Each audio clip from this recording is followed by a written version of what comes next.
Salut, salut!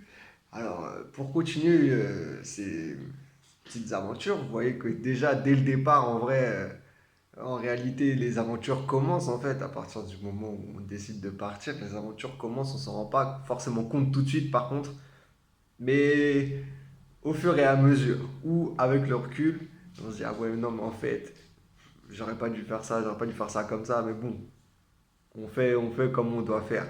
Après, une fois que c'est fait. Et c'est comme ça. Donc, je disais que j'étais. Moi, je suis parti de Périgueux. Et pourquoi Périgueux dans la symbolique? C'est parce que ma tante vivait en Dordogne. Et du coup, Périgueux, voilà, c'est chef-lieu de la Dordogne. Donc, c'était symbolique. C'était partir de chez elle. Voilà, tout simplement. Donc, je pars. Et, euh, et du coup, avec ce sac à dos qui est trop lourd. En fait, ce sac à dos qui est trop lourd, mais je ne le sais pas encore, en fait. Je sais qu'il est lourd, mais pour moi, tout, ça va bien se passer. Voilà. Donc je pars avec mon sac à dos qui est trop lourd.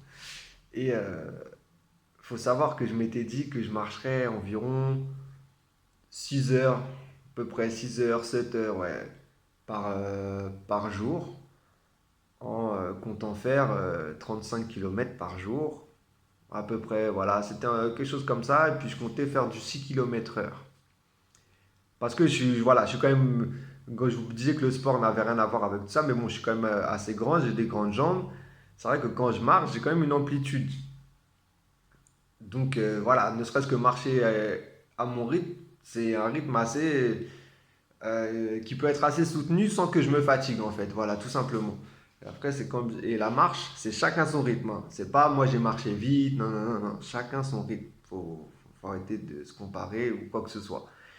Et donc, moi, j'avais prévu ouais, de faire des journées genre 9h, 15h, ou 8h, 16h. Des journées comme ça, en fait. Marcher un peu le matin, un peu l'après-midi, faire 6 heures de marche dans la journée, et au total, j'aurais fait 35 km. En fait, voilà. Ah, mais vous allez voir que c'est bien drôle. Ceux qui connaissent Compostelle savent que ça, c'est pas possible. Enfin, c'est pas possible, c'est compliqué, surtout l'été. Ça c'est clair et net. Et, euh, et au départ, premier jour, je pars et je me retrouve à marcher 10 heures. Pendant 10 heures, j'ai marché. Et, euh, et c'était compliqué. Eh ben, je vous imaginez même pas, c'était compliqué. Je, je me suis trouvé un endroit à côté d'une rivière pour bivouaquer, justement. Mais c'était chaud, en fait. Parce que là où j'étais, c'était même pas vraiment accessible, en fait. Et j'ai dû me mettre à côté d'une maison, en scred en plus, en cachette, là, parce qu'ils avaient tondu l'herbe de, le- il y avait une partie qui menait en fait à la rivière et les gens qui habitaient à côté, ils avaient tondu cette partie-là. Mais je suis pas sûr qu'elle leur appartenait. Mais du coup, j'étais passé et tout en me faufilant, tout ça, pour pas qu'on me crame. Après, je sais qu'avec le recul, quand on dit qu'on fait Compostelle, les gens sont bien plus accueillants et gentils avec nous. Mais là, pour le coup, c'était mon premier jour, je savais pas. Je me dis, ouais, imagine, ils me disent non et tout. Je pourrais pas aller me mettre là et tout. Donc, par peur, bah, j'ai été en cachette. J'ai planté ma petite tente, mais au bord de l'eau, c'était humide et tout. Et, euh, et je pouvais pas faire autrement, en fait. J'avais pas d'autre endroit. Et je m'étais dit, ouais, faut rester au bord de l'eau. Je sais pas, je sais plus pourquoi d'ailleurs je voulais ça. Mais en tout cas, bref, je m'étais lavé dans l'eau, tout ça et tout, dans la rivière, sous un pont. Là, c'est pareil. Je me dis, mais j'avais pas d'endroit pour me laver. Il a fallu que je me mette sous un pont, que je me lave. Et l'eau, elle était trop froide. Ça fait du bien, mais quand tu laves tout ton corps comme ça, là, des fois, tu vois, c'est compliqué. Et, euh, et donc, du coup, déjà, première désillusion, en fait. Je marche 10 heures. Ouais, j'ai fini par les faire, mes 35 km. Mais pas comme je voulais, en fait. Et pour dormir, voilà, compliqué. Bon, bah, vas-y, hein, tant pis, on va dormir là, tout ça et tout. C'est comme ça, tu vois. Et je dors, tout se passe. On va dire tout se passe bien. La nuit, elle se passe bien. Sauf que, bon, j'ai pas eu. Je me suis levé le matin, je sais plus, vers les 7 heures et tout. Bah, c'était pas suffisant en fait pour récupérer. Il faut savoir que j'avais pas énormément mangé. J'étais parti, j'avais pris des sandwichs pour manger déjà, s'il te plaît.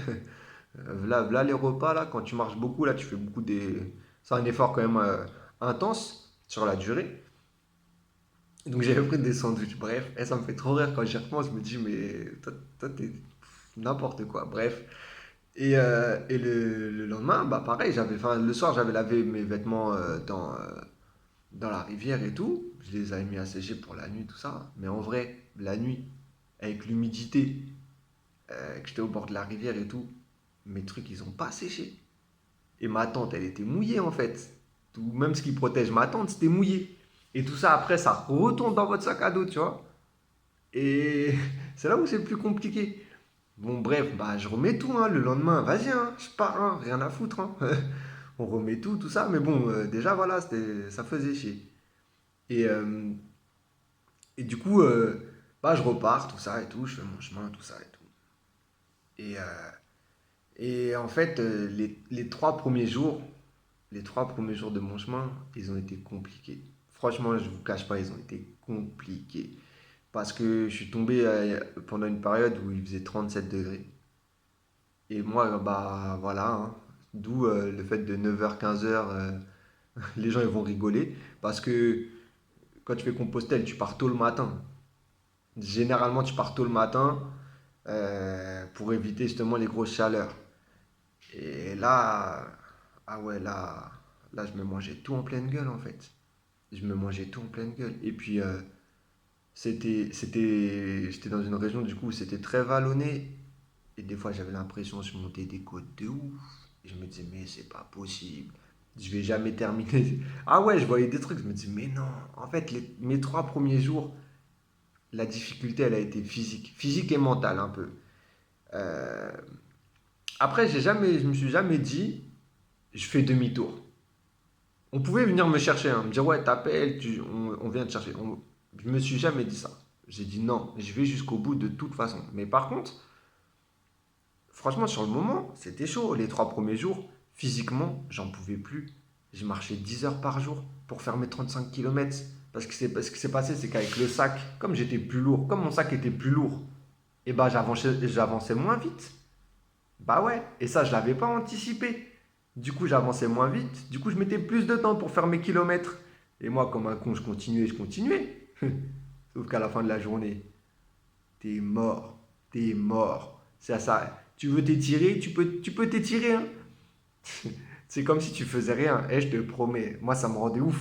Ça me rendait ouf. Et en fait, ces 3 premiers jours, ça a été très physique, en fait. Très physique et très dur.